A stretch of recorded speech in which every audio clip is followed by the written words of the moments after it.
Hello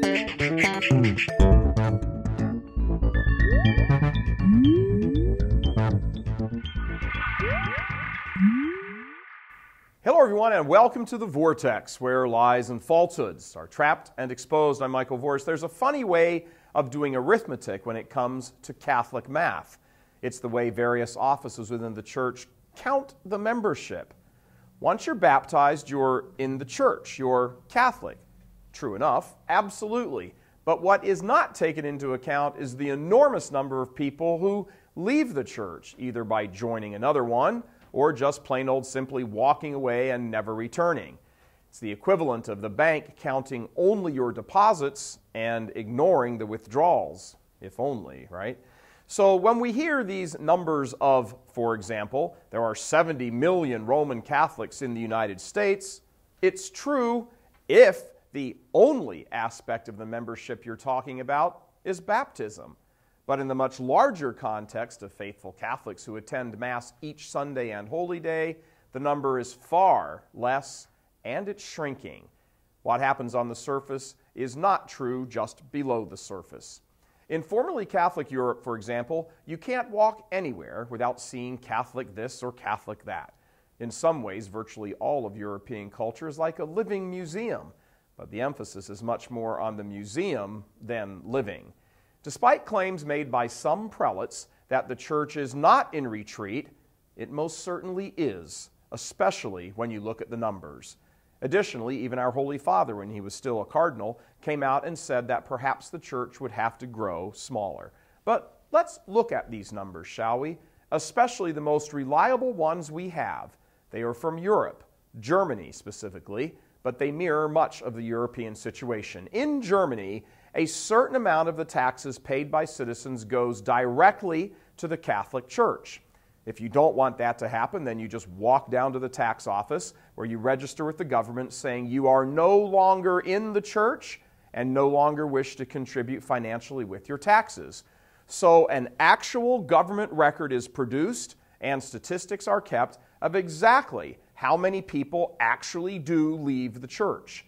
This is opposed to the other parts of the West where just the lived experience of the faithful tells us the crisis is real. In Germany, there are actual statistics, so let's look at them for a moment. In Pope Benedict's homeland, in 2010, for the first time in history, the number of Catholics who left the church was higher than that of the baptisms. 181,193 baptized Catholics left Catholicism. 170,000 were baptized, a difference of over 11,000, shrinking. In the record books, the church shrunk by more than 11,000 souls. And that's just what the official records say, which nearly always tend to understate a problem. Can anyone doubt that the same isn't true in every other country in Europe as well, not to mention the United States, Canada, and Australia? The church has certainly weathered storms before in her 2,000 years. She's one tough old gal. But what has brought about the weathering through of such crises is leaders who recognize and admit that there actually is a crisis and that it must be dealt with. It's time for serious, honest reflection and discussion among the church's faithful, clergy, and laity alike, where we sit down and put all the cards on the table, admit that most Catholics know next to nothing about the faith because of a woeful lack of catechesis, admit that most Catholics feel no real or meaningful connection to the church because too much emphasis has been placed on things other than the authentically spiritual. Once we admit these failings, we can then move on to address them in a meaningful fashion, not just with more bureaucracy and blue ribbon panels and new offices and departments in the chancery. Is this going to mean that feathers will be ruffled, egos bruised, and toes stepped on? Sure, as a matter of fact, you can bet on it. So what? Is it really that big of a deal for a leader in the church to say that his or his successors, or predecessors rather, had well-intentioned plans, but they have proven to be a bust? That a new course needs to be charted? That the old way of doing things has proven utterly hopeless? That the old wine in the new wineskins has not been such a good idea? The people in the church that are most in need of the unvarnished, honest truth is the young. They have the most to lose because they will have to live with the chaos and the disorder longer than the rest of us. Starting tomorrow, we'll be in Spain for the beginning of our complete World Youth Day coverage, where we will be, among other things, talking to young Catholics from around the world and bringing you their thoughts on the life of the Church and the culture. Please follow all of our coverage at nobullinmadrid.com. That's our website, nobullinmadrid.com.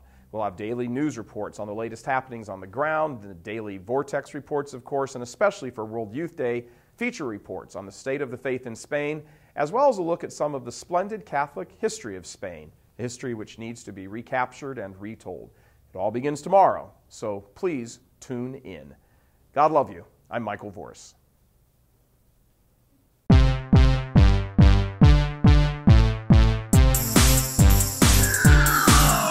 Join Michael Voris and Real Catholic TV as we travel to Madrid, Spain for World Youth Day 2011.